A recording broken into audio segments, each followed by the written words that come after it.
All right, well, thank you, Roman. And just want to start by saying it's great to be here in Venice and San Servolo and participate in this conference on accelerating CCUS. Very privileged to be here, so thank you. Real quick, the outline for my presentation today, I'm going to talk a little bit about the role of oil in the future of energy, provide a little bit of context for why I think it's worthwhile to consider enhanced oil recovery as part of a CCUS portfolio. I'm going to talk a little bit about the mechanisms of CO2 EOR, so we're all understanding how it works, what it is. Get into a little bit on the history of CO2 operations in North America to kind of demonstrate that this is something that is tried and true technology, and this is where we get our experience and knowledge from. And then I'll sort of end it with a little bit of insight as to the storage capacity that we could see with enhanced oil recovery, as well as step through some work that we did to look at carbon intensity of oil that's generated from CO2 enhanced oil recovery activities. So this is a slide that illustrates a graph, and I'm not going to go through all of this, but this is something that Lawrence Livermore National Laboratory, they do a study every single year where they look at where the energy supply in the U.S. is coming from and what it goes to. This is 2008. And what I want to illustrate here is in 2008, oil accounted for a little over 37% of the energy supply to the United States. And of course, I've been working in CCS since 2003. John Hamling mentioned the Peace Corps Partnership Program. I've been with that since the beginning. So I've been looking at CCS, and we've got over 20 years of the federal government putting hundreds of millions, if not billions of dollars into CCS, into other development of technologies to reduce our reliance on fossil energy, and in particular petroleum. And of course, it's the effort to do that has grown over the years, and so you would think that maybe over time that this number's gone down in terms of our reliance on oil. As of 2021, oil is still the largest supplier of energy in the U.S. At 35.1%. So it's only gone down by a couple of percent. And I guess what I want to get across with that is, as we talk about this energy transition, we've got a ways to go if we're going to get away from using oil. Oil is going to continue to be a part of what we do for some time to come. So with that in mind, oil production, I think, is going to continue to be a significant component of the world's energy portfolio, for at least a couple of decades here. The transition to alternative non-fossil forms of transportation fuel in particular are going to take time. Have conversations with folks about electric vehicles. There's some wonderful aspects to them in terms of climate change mitigation, but the reality is that to bring the cost of those down and to get enough of them built and to get the infrastructure put out there and rolled out across society where your average person can afford to do that, that's going to take time. It's going to take time to develop the engine technologies that could use maybe hydrogen fuel cells or ammonia fuel cells, and the infrastructure. All that's going to take some time. There are also the alternatives to fossil fuels also have their own environmental impacts that may slow down the development and rollout of those technologies. So with all these factors in mind, I personally think it's imperative that we produce oil that has as low a carbon intensity and as small an environmental footprint as possible. And hopefully what I show today gives you a sense that I think CO2 enhanced oil recovery can indeed lower the carbon intensity of the oil that we're going to need at least for another couple of decades. So stepping through what is EOR, I'm going to start by stepping through the stages of oil field maturity, because we are talking about older oil fields when we talk about CO2 enhanced oil recovery. That pie chart there illustrates the original oil in place in any given conventional oil field. These are sort of the typical ways that these things mature. You start with a primary recovery phase where the oil is brought to the surface by natural pressure or simple mechanical pumping. That primary recovery is going to get you about 20% of the original oil in place. And typically that can last anywhere from a few years to decades, depending on the reservoir conditions and how that field is operated. Once the primary phase the economics of that have sort of been reduced, it's not as economic, then an operator may consider moving that field towards what we call secondary recovery, and this is when the term enhanced oil recovery comes into play. This is where you're moving in, you're maybe drilling in some infill wells, and you're going to do some kind of injection of water to build the pressure back up to your depleted oil reservoir, and sort of in a piston-like fashion, move the oil away from an injector well and towards a producing well.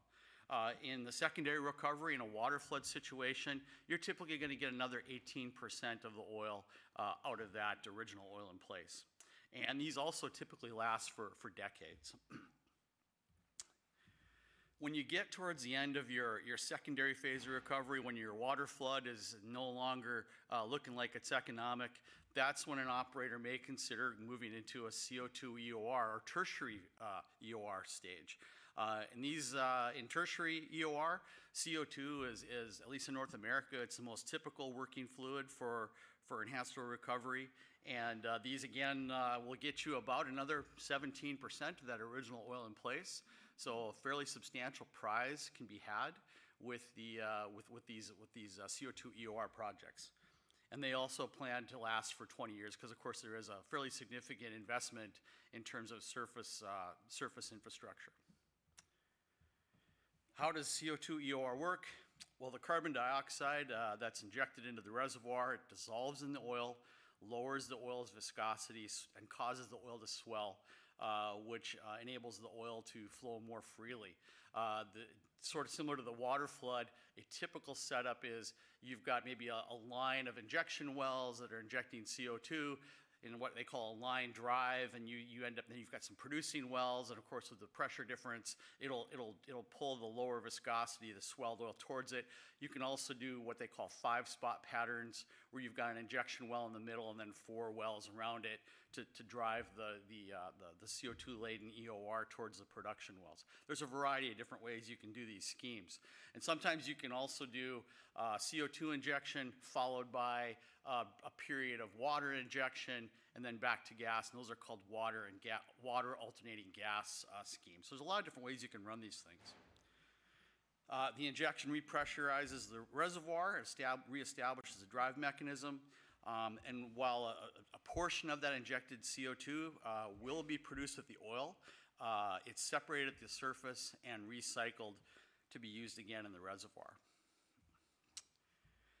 Speaking of that recycle aspect of it, CO2 enhanced oil recovery, these are designed and operated to be closed loop systems, which is an important aspect when you're talking about permanent CO2 storage.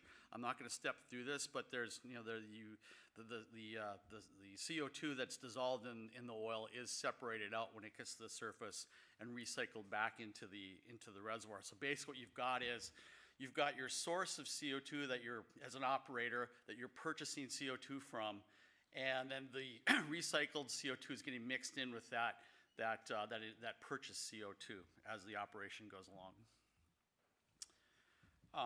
This relationship between associated storage and recycle, what the green portion of that graph, the red line at the top, that's the total cumulative injected CO2 over the course of an operation. The way that the regulators manage these is they want to know the total cumulative injected, both the recycled and the purchased CO2. This shows kind of the breakdown over the course of a typical lifetime. This is based on study that Denbury Resources did on their enhanced oil recovery operations. It shows you sort of a breakdown of how much this CO2 over time is associated CO2 storage, basically the purchased CO2, and then how much is the recycled CO2. And what they found is that virtually all of the supplied and purchased CO2 will be retained in the reservoir at the end of the EOR process. In fact, about 97.5% of the CO2 that's purchased and used for enhanced oil recovery will remain in the reservoir at the end. Just kind of step through, I think another important aspect in terms of sort of terminology that you commonly see used when talking about EOR operations is net CO2 utilization ratio. And that's the volume of CO2 that's stored per barrel of incremental oil recovered. And this is typically quoted over a full project life.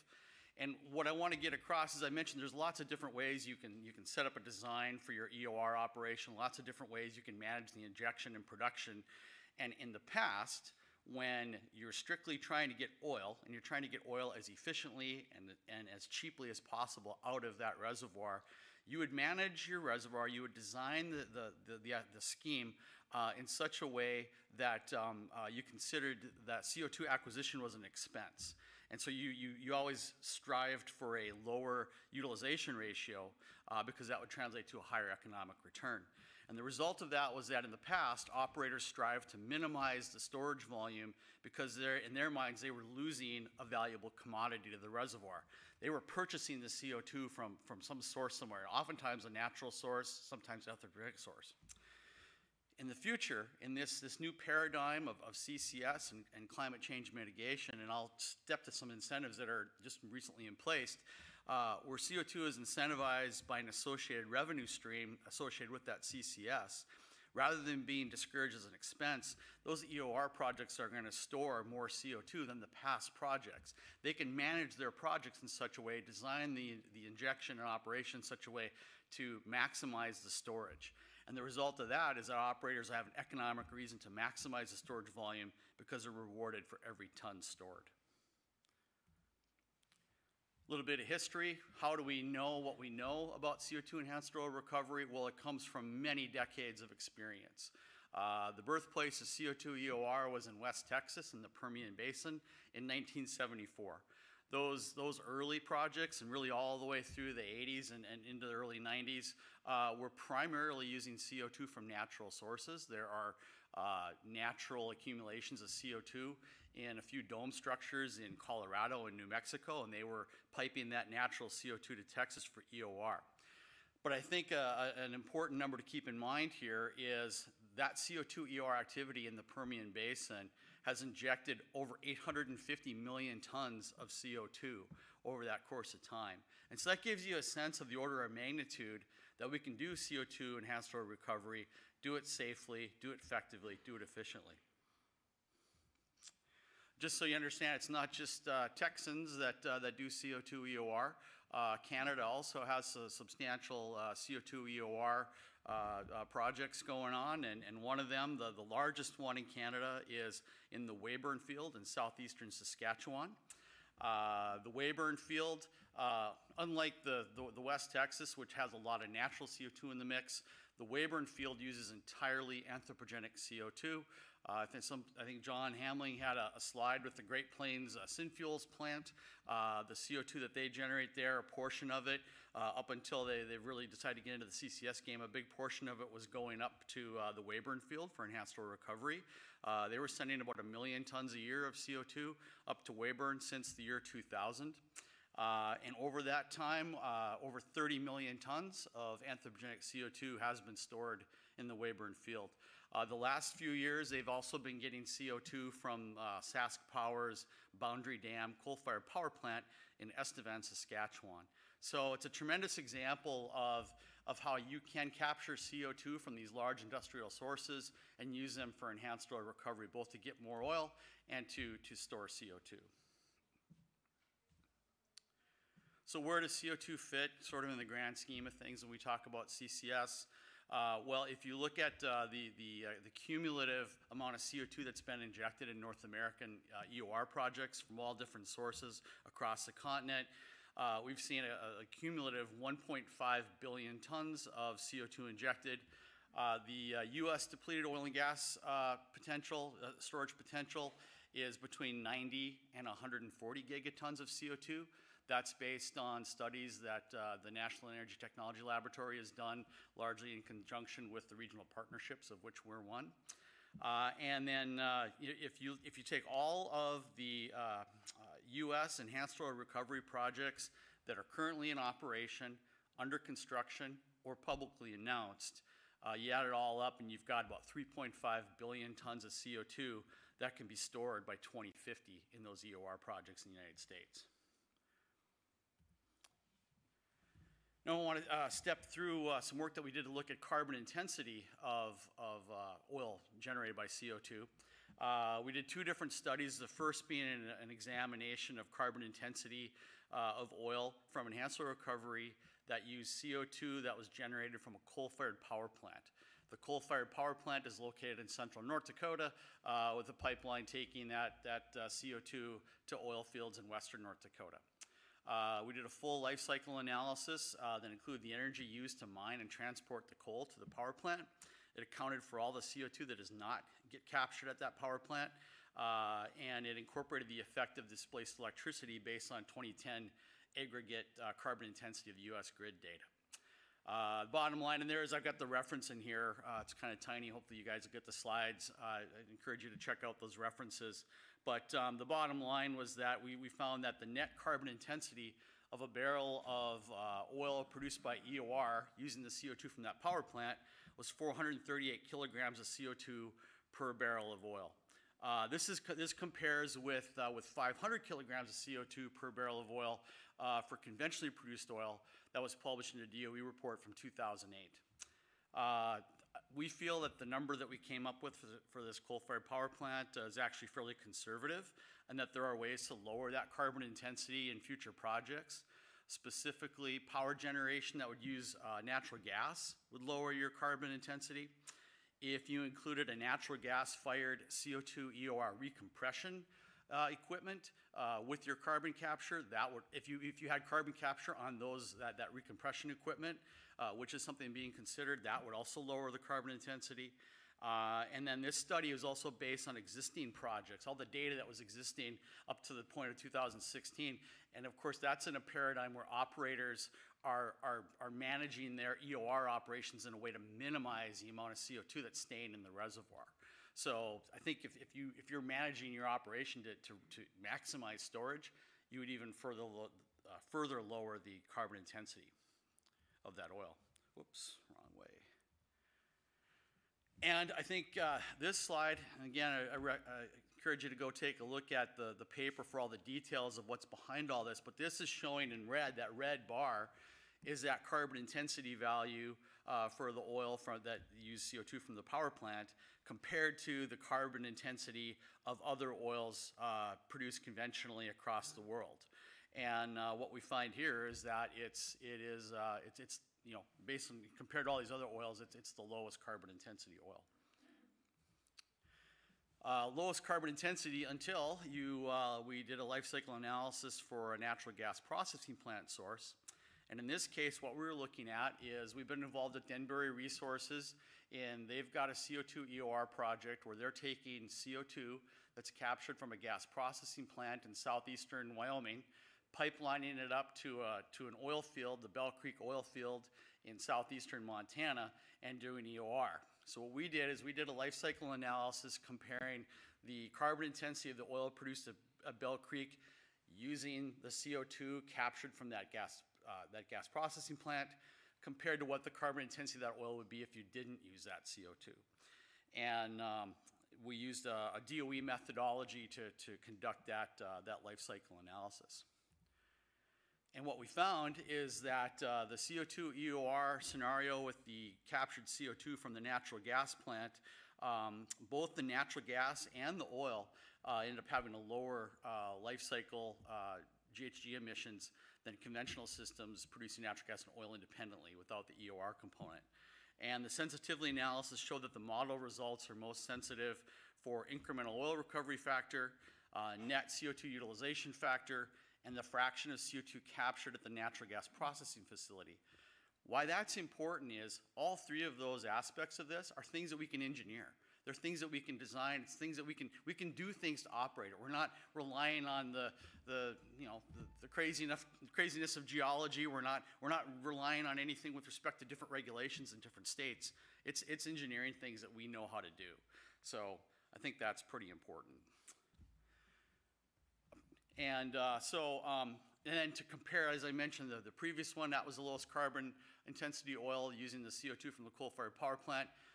This demonstrated what we thought, in the first study, and that is, well, if you're using it from a CO2, or if you're using CO2 from a natural gas processing plant, you have an even lower carbon intensity, in this case about 238 kilograms of CO2 equivalent per barrel of oil.